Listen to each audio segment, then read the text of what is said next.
switch that around. Let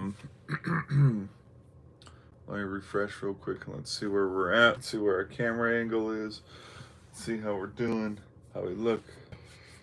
Ooh, we look good. We look good. Look good. Play good. Feel good. All right. Hello, everybody. Happy New Year's Eve. New Year's Eve, like Happy New Year. Happy holidays. Merry Christmas. Hope everybody's doing good. Welcome back to another show. We're just going to talk a little bit about the halftime for the ReliaQuest Bowl between Michigan and Alabama. Then we'll talk about. We got a couple things to talk about. Like we got to talk about the Fiesta Bowl tonight, and I'm giving my prediction, and I'm going to talk about it a little bit more. And then I want to talk out because I already thought about it, and we were mentioning it the other day. I have some brackets. I look at some standings and stuff, and so we're gonna just fill those out, willy nilly. Here, like for example, here's the West for the NHL. We're just gonna go do that, but that's gonna be a little bit later. So stay tuned. We're gonna have fun. This is gonna be a fun stream. Be sure to hit that like button. Be sure to hit that subscribe button. Okay, so let's talk about the first half a little bit between Michigan and Alabama. Michigan came to play. That's all I can say. Came in late a little around the first quarter. It was after the touchdown. It was after the fumble. So all like the miscues from Alabama I'd missed up until that point. Like I remember seeing the little lower third score. It's like total yards Alabama -1 in 16 plays. I'm like, holy hell, that defense is getting after it. And yeah, pretty much. When you have an interception, a fumble recovery. When you're keeping Milroe contained in the box, and he's not, getting loose with his legs or throwing it deep, yeah, you're gonna win the ball game 9 out of 10 times. But fun Rose Bowl matchup. I think the committee got it right by having these two play each other, because I think after you get to 12 teams, it's kind of pick and choose, like, hey, who do we want to go play in this game, unless there's like assignment where, the Pop-Tart Bowl, we've seen how the last 2 years it's a at-large bid of the ACC and an at-large bid of the Big 12. That might change in future. That's only 2 years history. Not like, for example, the Rose Bowl being a Big 10 and a Pac-12 team. For history of all time, that it's always been. But it's so far been a good rematch. The ending, I will say, was really good. Alabama was able to score a touchdown to their tight end, make things a little bit interesting there before halftime. And then with under a minute to go, Milroe, big run, with his legs. That was about a 20-30 yard gain. He crossed the 50, and then he dropped a perfect one in the bucket right to Bernard that got them within the,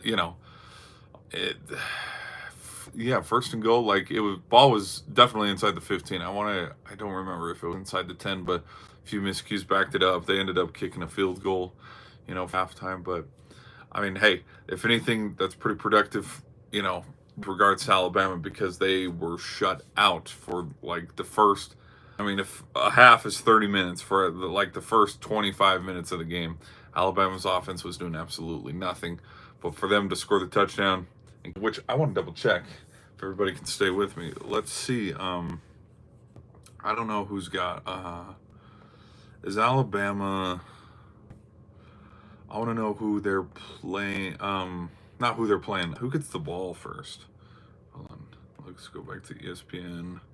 Deadcom. I want to see who gets the ball to start the second half. Let's go to the Gamecast here. Yep. There we go. Ooh, Michigan with a 53.1% chance of winning this ball game. Let's do all plays. Here we go. Okay, so who got the ball first? Alabama got the ball first. So Alabama's going to need a stop here. That's what I'm seeing, is Alabama's going to need a stop to start this thing.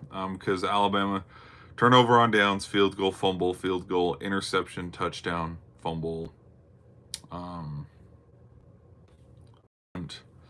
punt, touchdown, punt, field goal, end of half. So if you like a low-scoring football and you're one of those sickos, this is the one for you. But yeah, so if Michigan was defense first, then Alabama's not getting the ball to start the half.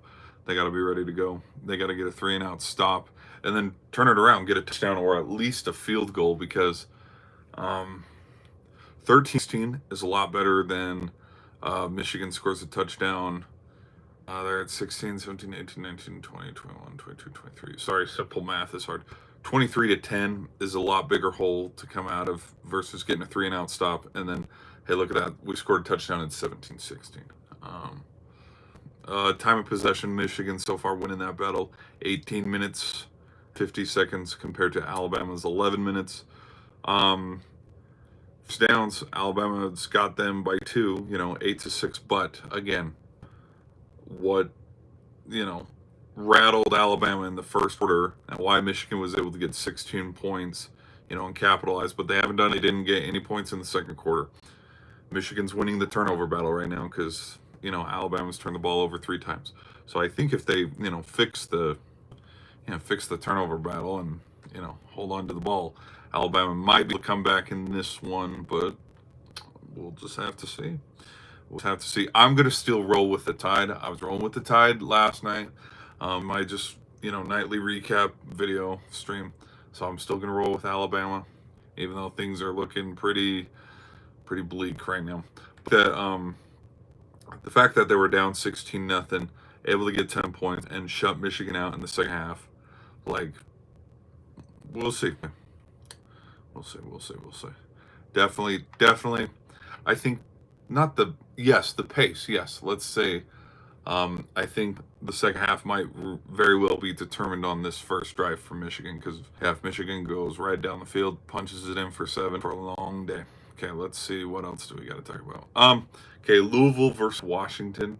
I'm still gonna roll with the Huskies on this.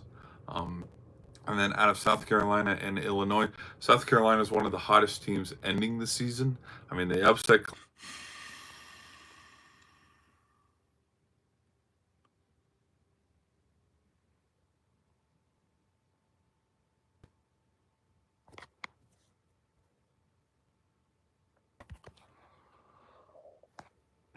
I think we're back online. Holy shit. Are we back online? Yo, we're back online. Sorry, people. We lost connect. Dude, we must have lost connect. I don't know how long. How's everybody doing? Hey. How's everybody doing? I don't know how long ago we lost connection. But long story short, I'm picking Washington. I'm picking Baylor over LSU. Let me just talk about whatchamacallit. Let me talk about the Penn State Boise State Fiesta Bowl real quick, and then we'll do a fun prediction video, or maybe I might even save the prediction video till after. Let's save for the post game, because the second half has started for Michigan versus Alabama. Here's my prediction for the Fiesta Bowl tonight. Both teams are undefeated, respectfully, in the Fiesta Bowl. I think Penn State has the easiest path to get to the national championship, which kind of pisses me off that the committee put it the way that they did. SMU, really? Like, they knew SMU wasn't going to beat them. If the committee, wanted to rattle cages, the committee would have left SMU out and put Miami in or Alabama in. Alabama could have made noise against Penn State, and Miami could have made noise against Penn State. The other thing that I wanted to talk about too is, it doesn't going to win that game. They were going to be favored by a lot against Boise State. I don't think the committee favored Boise State at all, either by not giving them the 2 seed over Georgia, and so Boise State has to play like Boise State was going to play a tough team either way. And so now Boise State has to play Penn State, and Penn State's, of course, favored in that one. And then, okay, Penn State, you go either beat up a already beaten up Georgia team, or you'd smacked around by Notre Dame or win a close one. And then look at that, you're in the final. The 8 and 9 seed, and then the 6 and 11 seed, they had the easiest route to get there. A lot of people have already made videos and talked about that. But just with that narrative of how Penn State's favored so much, I have to go with Boise State. I think Ashton Jeanty, looking at it now with how much Colorado was blown out by BYU, and looking at the stats, like the Heisman, like I was kind of indifferent. I was like, it's a win-win both ways. I think either guy winning it is good for the sport. But now after like ripping the curtain back, having it be a couple weeks, and just kind of like looking at it more from a stat view and from an impact game point of view, because we knew that G&T's impact was huge and phenomenal. Like I stood by that. I'm still kind of sticking to my guns, and I'm like, G&T should have won it. Like there's, yeah, like I saw a stat where as a DB, Travis Hunter had an average season. As a wide receiver, Travis Hunter had a below season. But then Ashton G&T led all stats. Like that seeing that meme like just kind of made it look a little bit bigger in the grand scale of things, where it's like that does put it into perspective. And also if you put sorry, my if you put Travis Hunter, like I also, the last thing I did too was I did the switcheroo, where if you put Travis Hunter on Boise State, what's Boise State's record? But then if you put Ashton G&T on Colorado, what's Colorado's record? Like if you take, because the Heisman is technically the MVP. If Hunter's not on that team, is Colorado just as good? I would argue and say, okay, maybe they don't win as many games, but they're still going bowling. They'll still in 7 games, 8 games. But if you take Ashton G&T off Boise State, it's a different thing. I do. Social media had an impact on Travis Hunter winning the Heisman. Like, so he was a social media darling. Like Colorado's been a social media darling. We know this. Same with the Chiefs. Same with the Yankees, the Cowboys, the Lakers. I mean, he's a great dynamic two-way player, so he deserved it in that way. But like looking at it now, where I mean, you're a big time player. You got to make these big time plays and change the momentum in the course of a game. He didn't do that in the bowl game, and it's kind of like give that back. But it's already what's said is already done, and I just hope. I think tonight Ashton G&T is going to go off for. Oh gosh, I'd love to see him have a 3 touchdown kind of game. The only thing that I'm worried where how Penn State might be favored. I don't know by how much. I don't know what the money line is, but if you stack 8 in the box, can Boise State's front offensive line stop, and get a push on Penn State's defensive line and give G&T enough wiggle room to try to get 3 and then try to break out, hit the sideline, go. I don't know, because it's not going to be. This isn't going to be a game where Drew Aller beats Boise State through the air. This isn't going to be a game where Maddox just magically turns it on and he turns back the clock and turns into a Kellen Moore and throws for 4 touchdowns, 5 touchdowns. Like, this game's going to go quick. This game's going to go fast, because they're just a running back battle. It's going to be a running back battle, back and forth, back and forth. Yeah, there will be a few plays here and there, but I want to see G&T have like a 200-yard game, 300-yard game with like 3 touchdowns, 4 touchdowns. Hell, I'd even love a pop pass touchdown where he's running, but he's like, ooh, tight end right there, boop. But I'm rolling with Boise State. Like, that's who I'm rooting for. I'm rooting for the underdog. Like, I think it's so stupid that the committee and a lot of people are discrediting Arizona State too. I've seen the reseedings where they'd have Arizona State be the 8th seed and play Oregon. Like, they'd discredit Boise State and make Boise State like the 7th seed and have them play Georgia. But just like Boise State's been knocked all season, and I would love to see just that underdog team go on a run. Like they beat Penn State, and then they go and look at this. They're in the national. It would be fun to see the national championship. I don't know how. We know how they're going to get there. It's on if they get there.